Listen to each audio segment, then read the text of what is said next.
दोस्तों कैसे हैं आप लोग। उम्मीद है कि अच्छे होंगे।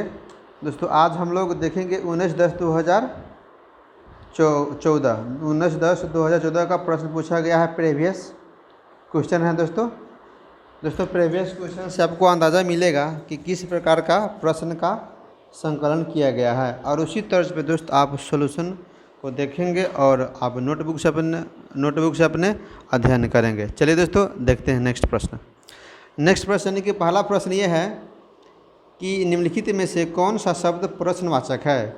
दोस्तों ये बहुत ही इजी क्वेश्चन है। अगर थोड़ा बहुत आप पढ़े होइएगा हिंदी व्याकरण या इंग्लिश ग्रामर तो आपको पता चल गया होगा कि कौन हूँ मिस कौन, ये प्रश्नवाचक है। बहुत सारा वाचक है जो प्रश्नवाचक है। ठीक है, नेक्स्ट जैसे क्या है, कौन, ये सब होता है। निम्नलिखित में से कौन सा शब्द निश्चयवाचक स्वरनाम है। क्या है दोस्तों, निश्चयवाचक स्वरनाम है। निम्नलिखित में से कौन सा शब्द निश्चयवाचक स्वरनाम है। दोस्तों व्याकरण का प्रश्न बहुत ही अच्छा संकलन किया गया। ऑप्शन नंबर बी निश्चयवाचक स्वरनाम है। निश्चयवाचक, ठीक है, वह भी निश्चयवाचक है दोस्तों। वह, यह, वह है ना दोस्तों, ये भी निश्चयवाचक है, स्वरनाम है। चलिए नेक्स्ट है दोस्तों, परिविशेषण बताता है विशेषण की विशेषता। इसे सिंपल से दोस्तों सी, परिविशेषण बताते हैं विशेषण की विशेषता। ठीक है दोस्तों, चलिए नेक्स्ट। निम्नलिखित में से संज्ञा विशेषण जोड़ी में कौन सा सही नहीं है। यानी कि संज्ञा विशेषण जोड़ी में कौन सा सही नहीं है। तो 20 की विषैला होता है, आपको मालूम होगा, यानी कि विशेषण। और पिता का पैतृक, यही है। उन्नति का उन्नत, और प्रांत का प्रांतक। दोस्तों इसी में आप लोग कन्फ्यूजन होता होगा। ठीक है दोस्तों, तो इसका आंसर दोस्तों प्रांत प्रांतिका सही नहीं लग रहा है। ठीक है, आइए उन्नत का उन्नति उन्नत, ये उसका शब्द है।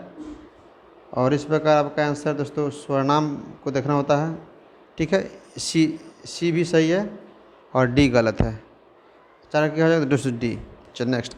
जगदीश में दोस्तों संधि विच्छेद से प्रश्न है। जगदीश, जगत जोड़ ईश, तो कहा दोस्तों इसमें कौन सा, जगदीश में कौन सी संधि है। जगदीश में कौन सी संधि है। दोस्तों जगदीश में तो इसमें तो व्यंजन है। क्या है दोस्तों, व्यंजन है। लेकिन अगर उसको तुर्क देखेंगे तो इसमें आपको दोस्तों स्वर की भी उत्पत्ति होगी। जैसे कि जगत, जगत, जगत, तो हलंत, जगत प्लस इस, जगदीश है ना, इस। तो यानी कि व्यंजन के साथ साथ अगर स्वर या व्यंजन का मेल से बन रहा हो तो भी हम व्यंजन ही कहेंगे। सार्थक खंड वाला शब्द, सार्थक का एक मीनिंग होता है दोस्तों, जिसको रूट हम लोग रूट कहते हैं, यौगिक बोलते हैं। सार्थक खंड वाला शब्द क्या कहते हैं दोस्तों, यौगिक। ठीक है दोस्तों, यानी कि किसी चीज़, जैसे कि पेन मीन्स कलम होता है, यानी कि आप ABCD पढ़ते होइएगा, कह पढ़ते होइएगा दोस्तों, उसे सार्थक शब्द बनाया जाता है। समझ जाइए, सार्थक खंड वाला शब्द क्या कहलाते हैं, यौगिक। इनमें अवयव कौन है। अवयव कौन है दोस्तों, अवयव कौन है दोस्तों, अव्यय कौन है दोस्तों, यानी कि धीरे धीरे भी है। आप इससे पहले दोस्तों आप प्रश्न पूछिए, देखिएगा, धीरे धीरे है ना। चलिए याद रखिएगा। अल्प प्राण कौन सा है, अल्प प्राण, अल्प प्राण। जैसे कि दोस्तों अल्प प्राण, जैसे कि क वर्ग होता है ना दोस्तों, क वर्ग क, ख, ग, घ, अंग। तो अल्टरनेट क, ग 1 नंबर, 3 नंबर, 5 नंबर, 1 3 5, यानी क, ग, अंग। इसके क्या है दोस्तों, अल्प प्राण वर्ण है, याद रखिएगा। जैसे कि च, छ, ज, ज में होता है दोस्तों, तो च लीजिए, छ नहीं लीजिए, ज लीजिए, इसी टाइप का। अ नहीं है, प, फ नहीं है दोस्तों, याद रखिएगा। क वर्ग है दोस्तों, क, ग, याद रखिएगा दोस्तों। नेक्स्ट, इनमें व्यक्तिवाचक संज्ञा कौन सी है। इनमें व्यक्तिवाचक संज्ञा कौन सी है दोस्तों, नौ के मांडवी, घरेलू भाला सूत्र मांडवी। निम्नलिखित में से कौन सा शब्द भाववाचक संज्ञा के अंतर्गत रखा जाएगा। 10 के सी, हरियाली, हरियाली, हरा हरियाली, यानी कि गुण दशा के बारे में दोस्तों बताता है। ठीक है, भाववाचक संज्ञा, जैसे कि मिठास हो गया, थकावट हो गया, बचपन भी हो सकता है, होगा। खटास इसे दोस्तों याद रखिएगा। निम्न में से कौन कोमल तालव ध्वनियाँ कौन से? कोमल तालव दोस्तों देखिए, कोमल तालव दोस्तों आप बोलिएगा ना दोस्तों तो आपका तालवा में हल्का सा स्पर्श करेगा, क ख। लेकिन दोस्तों क ख का पढ़े दोस्तों कंठ तालवा है, कोमल तालवा इनका हल्का सा, इनकी जीभ के जो हिस्सा होता है ना दोस्तों, तालु से हल्का संपर्क करने में होता है। इसमें कंठ से कंठ होता है दोस्तों, कंठ कंठ क क्या होता है दोस्तों? क ख ग बोलते हैं ना, क ख ग, क ख ग। हल्का से दोस्तों सटेगा आपका तलवा, जीभ के क ख, जीभ के पीछे वाला हिस्सा बोल के देख लीजिए। कंठ वर्ग भी उसको बोल सकते हैं, कह अंग। प फ ब, प फ ब दोस्तों ना ओष्ठ वर्ग। आइए नेक्स्ट है दोस्तों आपका प्रश्न है, physical fitness exercise can cause injurious to या इंजरियस विथ, क्या होगा दोस्तों? कंजक्शन का प्रयोग होगा इसमें, प्रीपोजिशन और विथ एलिमेंट हो जाएगा ना, प्रीपोजिशन। इंजूरियस होता है तो टू होता, अभी तो होगा नहीं, यानी कि physical fitness exercise can be use यदि participate or not careful, participation का पार्टिसिपेंट्स। चलिए नेक्स्ट, ऑप्शन नंबर सी होगा दोस्तों 12 का। इंजूरियस होता था दोस्तों टू होता, लेकिन जैसे कि smoking is injurious to health बोलते हैं दोस्तों, अक्सर आप टीवी पर देखते होइएगा। ये जिरंड है दोस्तों, smoking is injurious to health. चलिए नेक्स्ट, ही सिम्स यानी कि प्रतीत होता है, unaware of the suffering there in outside his own comfortable little world. तो दोस्तों 13 का टोटली अनअवेयर ऑफ, पूरी तरह से, थ्रोली, एक्चुअली। ई तो दोस्तों ये तो होगा नहीं, सी और डी होगा नहीं, बी और ए में आपको कन्फ्यूजन रहेगा। तो जैसे कि मान लेते हैं कि ही प्रतीत होता है कि असावधान है, टोटली पूरी तरह से, ऑप्शन नंबर ए। 13 के बाद 14 होता है दोस्तों, 13 इसको 14 लिखना है दोस्तों। इसमें आपको क्या देखना है? आपको देखना है कि करेक्ट वर्ड कौन है। ह्यूमोरस ये नहीं होगा दोस्तों, ह्यूमोरस ये सी होना चाहिए। ह्यूमरस ये भी नहीं होगा दोस्तों, ह्यूमोरस आर ओ यू एस होता है, आर ओ यू एस, होमोरस नहीं, ह्यूमरस। ऑप्शन नंबर सी, यानी कि हाथ से पद होता है दोस्तों, हंसमुख टाइप का। इमेंस दोस्तों एक प्रश्न आपको एसएससी में देखने को मिलता है अक्सर इस टाइप का, इमेंस में क्या होता है दोस्तों? 15 का दोस्तों आपका इमेंस में अत्यधिक होता है, बहुत ज़्यादा होता है। इमेंस ये तो डी होगा नहीं, ये भी होगा नहीं, इमेंस दोस्तों ए बी दोनों सही है, लेकिन इमेंस ऑप्शन में मारिए दोस्तों, 14 का ए।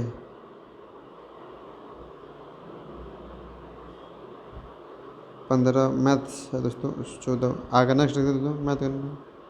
आइए 24 आइए दोस्तों, 26 नंबर है सिंधु सभ्यता, यानी कि सिंधु सभ्यता से प्रश्न है दोस्तों। चलिए इसको देखते हैं। प्रश्न है कि सिंधु सभ्यता के निवासियों द्वारा निम्न में से कौन सी धातु का प्रयोग सर्वाधिक किया गया? 26 का दोस्तों क्या हो जाएगा आपका?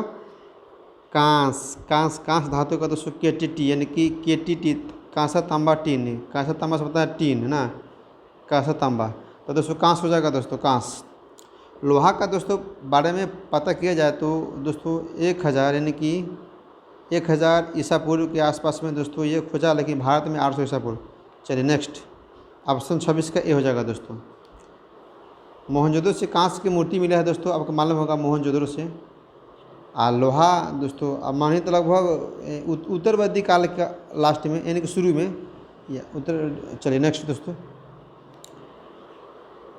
हड़प्पा सभ्यता कांस्ययुगीन सभ्यता थी दोस्तों, आपको मालूम होगा किस काल की। हड़प्पा काल क्या है दोस्तों? कांस्ययुगीन काल की है। हड़प्पा याद रखिएगा, हड़प्पा सभ्यता किस युग की दोस्तों? कांस्ययुगीन है या कांस्य काल की है, ऐसा प्रश्न था, काल भी जोड़ देता है दोस्तों। नेक्स्ट, प्राचीन नगर तक्षशिला निम्नलिखित में से किनके बीच स्थित है? तक्षशिला सिंधु झेलम है या झेलम चिनाब है दोस्तों? सिंधु और झेलम है तक्षशिला, पंजाब साइड में दोस्तों। आप देखिएगा बोर्ड पे, यानी कि जम्मू कश्मीर, यानी कि आप ऐसे कीजिए ना दोस्तों, आपके भारत का बोर्ड होगा ना, मैप होगा ना दोस्तों, सबसे ऊपर चल जाएगा लद्दाख के साइड वाला क्षेत्र में, लद्दाख से बाएं होते चल जाइएगा। नेक्स्ट है दोस्तों, क्या बताया आंसर इसका? इसका आंसर है आपका ए, सिंधु झेलम। सिंधु झेलम है दोस्तों, याद रखिएगा। तक्षशिला की दोस्तों तक्षशिला विश्वविद्यालय के बारे में अगर एक तक्ष नाम के राजा था, इन्होंने ये स्थापना करवाए थे। यहाँ पर दोस्तों चाणक्य, चंद्रगुप्त, जीवक दोस्तों ये लोग जो है ना अध्ययन किए थे। चलिए नेक्स्ट, प्राचीन है दोस्तों, तक्ष नामक राजा ने। चलिए, निम्नलिखित में से 4 वेदों में से किस एक में जादुई माया और वशीकरण का वर्णन है? सी, वेद कितना होता है दोस्तों? 4। वेद संस्कृत में लिखा गया था, दोस्तों मालूम होगा, जो कि ये अनार संस्कृति का प्रभाव पड़ा है दोस्तों, अनार लोग। चलिए, अथर्ववेद एकमात्र वेद है जिसमें ब्राह्मण ग्रंथ गौपत है। नहीं, अथर्ववेद को वेद को तो शिल्प वेद है। दोस्तों ये कर्मकांडीय वेद दोस्तों यजुर्वेद को कहा जाता है। कर्मकांडीय वेद किसको? यजुर्वेद को कर्मकांडीय वेद, याद रखिएगा। यूनानी स्रोतों में अग्रमीज और जेंड्रमीज मगध की शासक के बारे में दोस्तों बहुत ही बार प्रश्न पूछा गया है दोस्तों। डी, घानानंद को कहा जाता है दोस्तों। धानानंद या घानानंद ये अंतिम शासक था, बहुत लोभी था, जनता पर बहुत कर लगाया करता था, है ना। ठीक है, नंद वंश के संस्थापक महापद्मनंद था दोस्तों, ये नंद वंश के संस्थापक है, याद रखिएगा। इसी का यानी कि नंद वंश का अंतिम शासक था धानानंद चाहे घानानंद, इसी को अग्रमीज जेंड्रमीज नाम था। चलिए दोस्तों, पाटलिपुत्र सोन यानी कि पटना सोन नदी के तट पर दोस्तों, यानी कि गंगा और सोन नदी के तट पर पाटलिपुत्र उदयन ने करवाया था, बसाया था। सॉरी, उदयन ने नगर बसाया था पाटलिपुत्र, बाद में पटना पड़ा था। चलिए, रुहेलखंड किस शासक की मृत्यु के बाद स्वतंत्र राज्य बना? रुहेलखंड, औरंगजेब के मृत्यु के बाद, औरंगजेब के मृत्यु के बाद, याद रखिए दोस्तों। यानी कि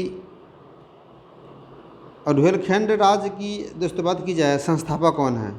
यानी कि रुहेलखंड राज्य या प्रांत की जो दोस्तों संस्थापक है दोस्तों वीर दाऊद है। कौन है दोस्तों? वीर दाऊद है। अगर साथ में दोस्तों एक और व्यक्ति का नाम देखा जाए तो अली मुहम्मद है दोस्तों। क्या है? अली मुहम्मद खां बंगस है, याद रखिए, अली मुहम्मद खां बंगस है। रुहेलखंड के संस्थापक 2 व्यक्ति हैं, वीर दाऊद और अली मुहम्मद खां बंगस है रुहेलखंड राज्य के संस्थापक। दोस्तों कुछ संस्थापक के बारे में और बात कर लिया जाए तो दोस्तों अवध के संस्थापक दोस्तों सआदत खां है। कौन है दोस्तों? अवध के संस्थापक सआदत खां है दोस्तों, सआदत खां है।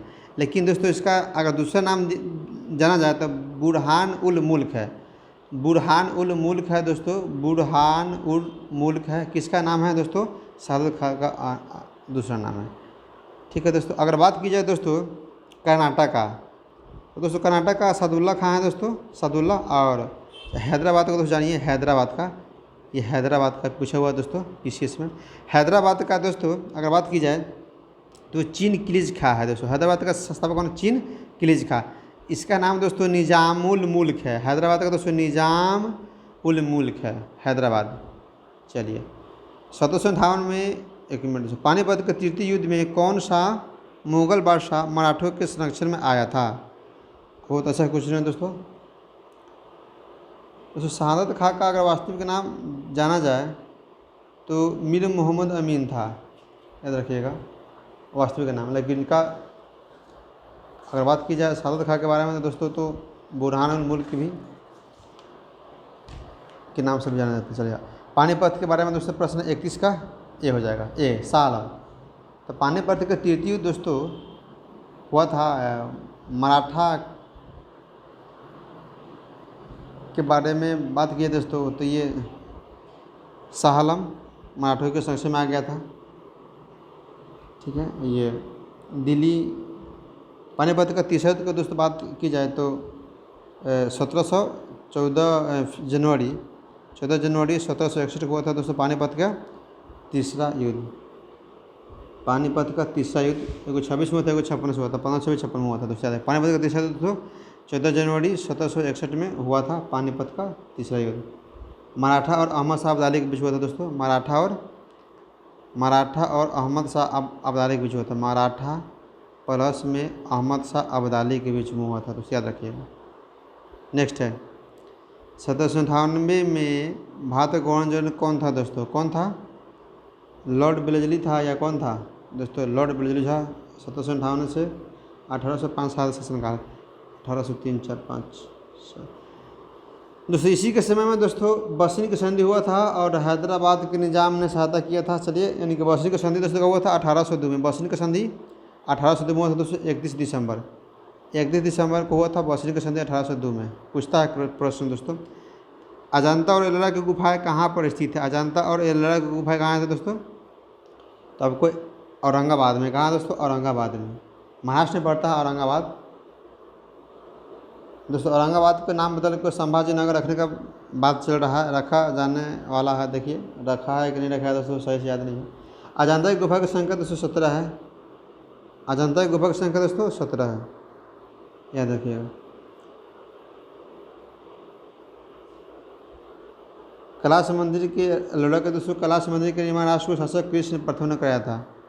एलोरा के कैलाश मंदिर के निर्माण दोस्तों राष्ट्रकूट शासक प्रथम ने कराया था।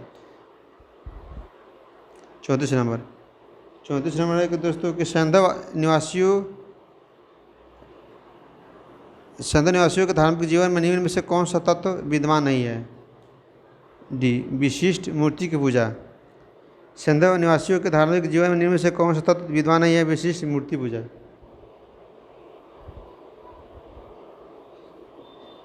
सिंधु सभ्यता में धरती माता यानी कि मातृ देवी के नाम से अरोड़ा की देवी मानी जाती है दोस्तों, आपको मालूम होगा। कौन सा विशिष्ट नहीं है दोस्तों? मातृ देवी होता था, लिंग की पूजा होता था, पशु पक्षी की पूजा होता था, यानी कि धरती की पूजा होता था, झील उल का होता था दोस्तों, याद रखिएगा। नेक्स्ट है दोस्तों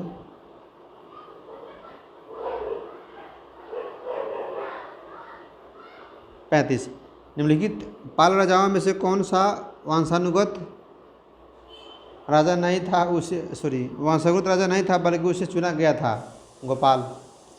35 से दोस्तों गोपाल वंशानुगत तो वहाँ का जानता है दोस्तों, उनको चुना था क्योंकि शशांक की मृत्यु हो जाने के बाद में यानी कि अराजकता फैल गई थी, कोई शासक नहीं था, जिसके कारण दोस्तों गोपाल को दोस्तों चुना गया। वंशानुगत राजा नहीं था, इसको लोगों ने जनता ने चुना था। ठीक है, योग्य थे है ना, इसलिए इनको चुना गया था। बाद में देवपाल ने मुंगेर को राजधानी बनाया था दोस्तों। देवपाल ने मुंगेर को राजधानी, प्रश्न पूछ सकता है कि मुंगेर की राजधानी किसने बनाया था? देवपाल ने मुंगेर की राजधानी बनाया था। मुंगेर की राजधानी देवपाल ने बनाया था। निम्नलिखित में से किस चोल शासक ने कावेरी नदी के मुहाने पर अपनी राजधानी स्थापित की? इसका नाम गंगैकोंड। दोस्तों ये पीसीएस का प्रश्न हमको लगता है ये है, इन्हीं का प्रश्न पूछा गया है दोस्तों। निम्नलिखित में से किस चोल शासक ने कावेरी नदी के मुहाने पर अपनी राजधानी स्थापित की और इसका नाम गंगैकोंड चोलपुरम रखा? गंगैकोंड चोलपुरम रखा दोस्तों। 36 का आपका हो जाएगा बी, राजेंद्र प्रथम। ठीक है, गंगैकोंड चोलम दोस्तों अलग अलग बुक में अलग टाइप का नाम रखता है, इसे दोस्तों थोड़ा गड़बड़ हो गया है। इनकी गंगैकोंड चोलम यानी गंगैकोंड चोलम। राजेंद्र चोल की दोस्तों बात की जाए तो राजेंद्र चोल को दोस्तों पंडित चोल भी कहा जाता है। राजेंद्र चोल को पंडित चोल भी कहा जाता है, याद रखिएगा। सुनिए दोस्तों, अगर कुछ नहीं लिख पा रहे हैं तो, यानी कि राजेंद्र प्रथम ने दोस्तों जब गंगैचोल मंडलम नामक राज्य स्थापित किया तो गंगैकोंड चोलपुरम की राजधानी बनाया गया।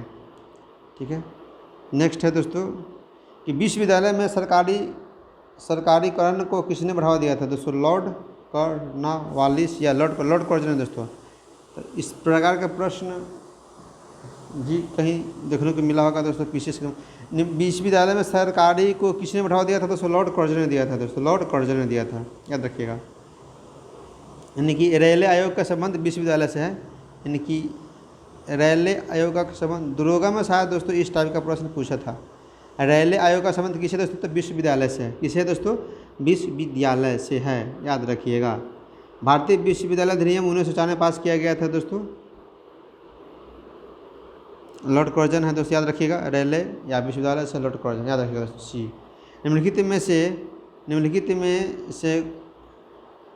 निम्नलिखित को भारत में कार्य करने का कालक्रम क्या है? कब कौन आया था? डलहौजी तो 1848 से 1856 दोस्तों, इससे पहले तो वारेन हेस्टिंग आया था, है ना। तो वारेन हेस्टिंग हो गया। और कर्नवालिस दोस्तों 1793, कर्नवालिस है दोस्तों आपको लॉर्ड कर्नवालिस 1786 से 93, यानी कि आपका पहले वारेन हेस्टिंग्स और लॉर्ड कर्नवालिस। और उसके बाद में दोस्तों क्या हो जाएगा? बेलेजली का 1805, 1798 से 1805 है दोस्तों, तो लॉर्ड डलहौजी अंतिम आ जाएगा। तो ऑप्शन नंबर सी हो जाएगा दोस्तों, याद रखिएगा। शासनकाल दोस्तों याद रखिए, ये नाम का बिहार पुलिस का एग्जाम है दोस्तों, लेकिन क्वेश्चन का पैटर्न डीप से रहता है, यानी कि क्वेश्चन का लेवल डीप से रहता है। 1916 का लखनऊ अधिवेशन हुआ था दोस्तों, लखनऊ समझौता हुआ था किसके बीच? बी, अखिल भारतीय कांग्रेस और मुस्लिम लीग के बीच, यानी कांग्रेस और मुस्लिम लीग के बीच में दोस्तों हुआ था 1916 में लखनऊ अधिवेशन। इसी में दोस्तों आपको मालूम होगा कि चंपारण से संबंधित समस्या था, गांधी जी को बताया गया था राजकुमार शुक्ल द्वारा। तो 1916 में दोस्तों हुआ था अखिल भारतीय कांग्रेस और मुस्लिम लीग के बीच समझौता। इनकी एकमात्र कांग्रेस का अधिवेशन था जहां मुस्लिम लीग अधिवेशन भी साथ साथ हुआ, याद रखिएगा। एकमात्र अधिवेशन था मुस्लिम लीग। दोस्तों अंबिका चरण मजूमदार इस कांग्रेस अधिवेशन की अध्यक्षता किए थे।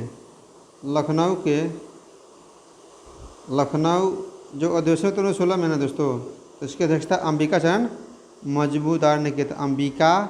अंबिका चरण मजूमदार ने किया था दोस्तों की अध्यक्षता, 1916 का अध्यक्षता लखनऊ अध्यक्षता का। और दोस्तों एक बात और जान जाइए दोस्तों, 1907 में कांग्रेस के फूट पड़ी थी, है ना, और पुनः एक बार फूट पड़ी 1916 में। स्वदेशी आंदोलन का कब प्रारंभ हुआ था? स्वदेशी आंदोलन कब प्रारंभ हुआ था? स्वदेशी आंदोलन दोस्तों कब प्रारंभ हुआ था? बंगाल विभाजन के विरुद्ध छिड़े गए आंदोलन के समय में स्वदेशी आंदोलन। दोस्तों बंगाल विभाजन के विरुद्ध छिड़ा गया था, इसी कारण स्वदेशी आंदोलन शुरू हुआ था दोस्तों। बंगाली विभाजन दोस्तों 1906 में कलकत्ता में अधिवेशन हुआ था दोस्तों, उसका अध्यक्षता दादा भाई नौरोजी ने किए थे। जैसे बंगाल विभाजन की घोषणा की बात की जाए, बंगाल विभाजन की घोषणा की दोस्तों 19 जुलाई 1905 को हुआ था, ठीक है, 19 जुलाई 1905 को हुआ था दोस्तों बंगाल विभाजन की घोषणा। लेकिन घोषणा तो 19 जुलाई 1905 को हुआ था, लेकिन लागू कब हुआ था? तो 16 अक्टूबर 1905 को बंगाल विभाजन लागू हुआ था बंगाल विभाजन, याद रखिएगा। बंगाल में स्वदेशी आंदोलन का नेतृत्वकर्ता रविंद्रनाथ टैगोर को जाता दोस्तों, इन्होंने जन गण मन। चलिए दोस्तों इतना ही रहने देते हैं। जय हिंद दोस्तों, मन से पढ़िए और रिवीजन करते रहिए। जय हिंद।